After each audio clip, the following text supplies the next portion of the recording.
said, let's go ahead and let us know your comments, your thoughts, and whatnot in the comments. And we're going to segue over to boxing.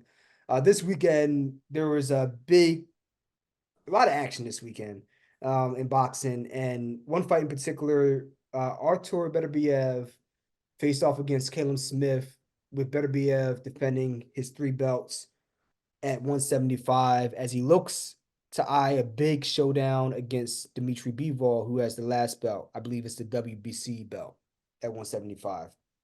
And going into this fight, I wasn't really covering this fight heavy because Callum Smith, he's moving up from 168, and he's coming off a long layoff. It was over a year layoff. It might have even been 17 months of a layoff, and that's a long time. I think if you think of any sport, you think of a football player, think of Deshaun Watson. Deshaun Watson had what, 12 to 16 months off, and you see like the rust and the regression. Yeah, for sure. Same thing with boxing, except the stakes are higher because your physical health is on the line with somebody trying to knock your head off. But with the inactivity comes ring rust, and your timing is off. And timing is everything when you're a quarterback or a boxer, or even a pitcher for that matter in baseball. If you don't have your timing on your release point as a thrower, as a pitcher, as a quarterback, or your timing with your head movement and your punching, it's going to be really tough to figure those things out in real time in a fight against, not a pushover, against one of the top pound for pound guys in all of boxing. So Beterbiev, he came out there and he dominated from start to finish. And it really wasn't a close match. But I want to give credit to Callum Smith for being a game opponent. He was throwing hard shots and he was landing shots when he could, and he was there all the way through, even through the stoppage. But he got overpowered, man. And Beterbiev, he's a good boxer. And then on top of that, he walks you down like the Terminator, kind of like G, but just at a heavier weight class. And Smith just did not have any answers for him. And so he got that win, very impressive. And he broke him down, I would say by round 4, you could start to see Smith breaking down. And then I'm looking at my notes here. I think in round 6, I think it was round 6. Let's see. Yeah, round 6 was when the stoppage happened. So I had Callum Smith winning the second round, and then after that, it was mostly Beterbiev. Beterbiev, he threw 471 punches to Callum Smith's 366, and he landed almost about 3 times the amount that Callum Smith landed. So that tells you all you really need to know about that fight. Right. Which brings the case for, and I want to know you guys' comments and your thoughts on this. What do you think about a matchup with Dmitri Bivol?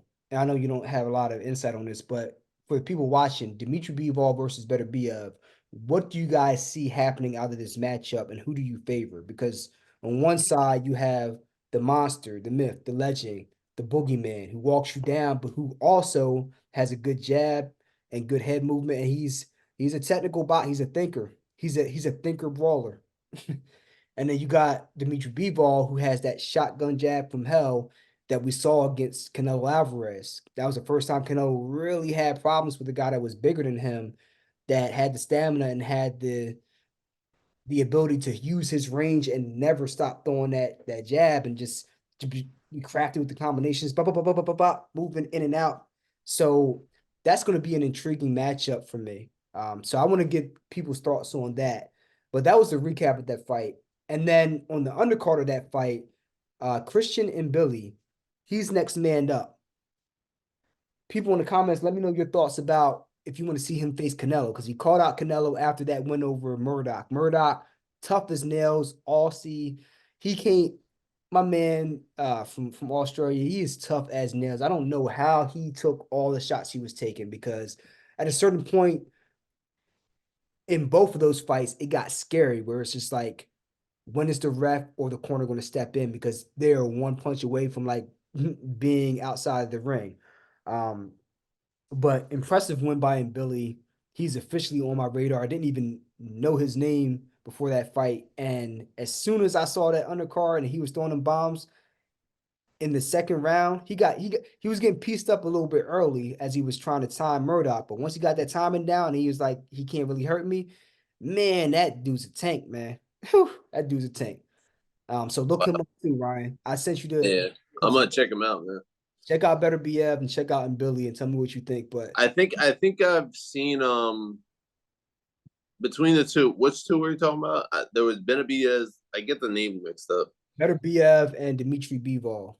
Bivol. The I two think I've guys. seen Bivol. I Yeah. think I've seen him. I talk to you about him ad nauseum whenever I bring up the Canelo fight and whatnot. Um, but yeah, look up Beterbiev and Bivol, and then look up Christian and Billy, and you're gonna see what's what, man. Because I'm looking next time they have a fight, I will let you know. Because now I'm gonna be watching out for him. Oh, for sure, man.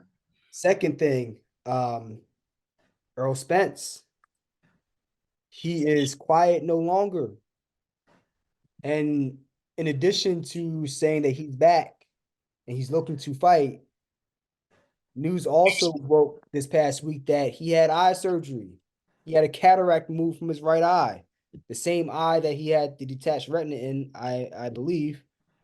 Um, you had the car accident, then you had the detached retina that made you have to pull out of the Pacquiao fight that you were going to have after the Garcia one, I believe. And then you have the cataract surgery after on the same eye after the Crawford fight. And according to him, he couldn't see the punches coming, which that's a pretty damn good reason why you wouldn't see some of the punches coming. Because look, you're an orthodox fighter, and your left eye is the one that's facing forward.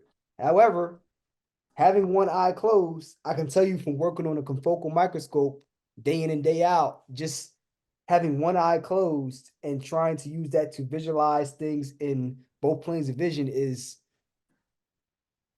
already difficult, let alone if you're afraid of a punch coming back from an absolute killer. Not we're not talking about some regular guy off the street that works at Walmart throwing punches at you. We're talking about Terrence Crawford. So I don't even know how he got cleared to fight, which was Terrence Crawford's response, which is also my question. They have pre-fight screening for all fighters. So my question is, how in the fuck was this not picked up in the days leading up or weeks leading up to the fight? Yeah, especially an important Cataracts, fight like that. cataracts just don't develop overnight. They No, happen like over time. I would assume at least half a year, if not longer. Like you would have to allow that cataract to develop. Um, so how did they not notice that? And if he noticed it, I know you don't want to pull out of the fight. I know there's a lot of money on the line and all these things that are in place that make it very hard to cancel a fight. But that's one of those right. situations. You talk about eye or brain injury, or it wasn't a brain injury, but like when you talk about the eyes, like something that's critical for your ability to fight, how how would you not mention that and postpone the fight? I know you don't want to postpone it again, but damn it, if your eye's not right, why are you fighting? You shouldn't be. Say that. Especially, like I said, but especially when you're going up with a fight like that against Terrence, that's a big fight.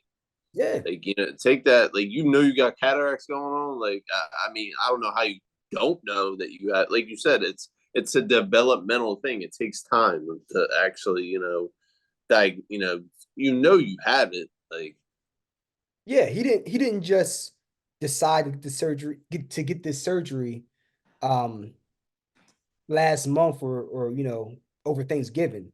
That's yeah, something that you notice you have, man. If you had a hurt shoulder or something like that, it's not ideal, and you probably should still pull out of the fight. But that's something you can get a Toradol shot on, or get a anti-inflammatory, and you just try to gut it out as long as nothing's torn during the fight. That's completely different than having something that's neurologically wrong or something that's wrong with your optical visual system. or you're you don't. Yeah. So You know, just fight through it. let me know what you guys think about in those comments. If what you think about that injury and if he should be fighting again, because my answer is and then last point is Bud Crawford. He responded and he's like, enough, man. Like, he don't want to hear it. And he's just like, I don't think the fight's going to happen. I don't think it's going to happen. I don't think it should happen. And I think Bud Crawford is coming to that realization. And I think he's moving on from it. And with that being said, you're getting some noise from a whole bunch of other people. Is he going to fight Canelo? Who's going to fight next? And now you're getting Teofimo Lopez, who is he was at 135. Now he's made noise at 140 now, and he's saying he wants to fight Bud Crawford. He's like, we're 7 pounds apart in weight. Let's make it happen.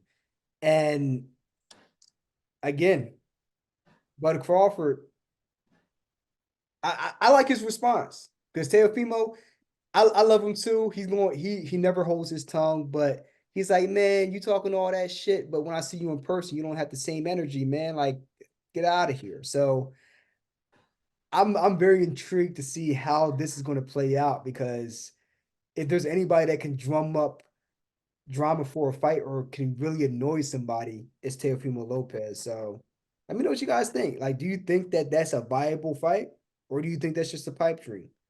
That's where I'm going to leave it at for the boxing. We're going to talk about the Ngannou and Joshua fight that's coming up. That's big news. You know, he just had the loss against Tyson Fury, but let's be real. He made a statement in that fight. We could all argue that he possibly won that, but you know that's neither here nor there. He is a legitimate contender, man, and now he's fighting Anthony Joshua. So a lot of big things coming up on the horizon for boxing this year. So I'm gonna leave it off there. Let me know what you guys think on that. And the next episode, I'm going to be talking about Ngannou and Joshua, and then I'm going to be talking about anyway and the noise he's making as a 2-time undisputed champion. What a winner! With that being said, that's it. I am your host Jen. That's my co-host Ryan. We're gonna catch you on the Yep. next. Go Birds! Go Birds.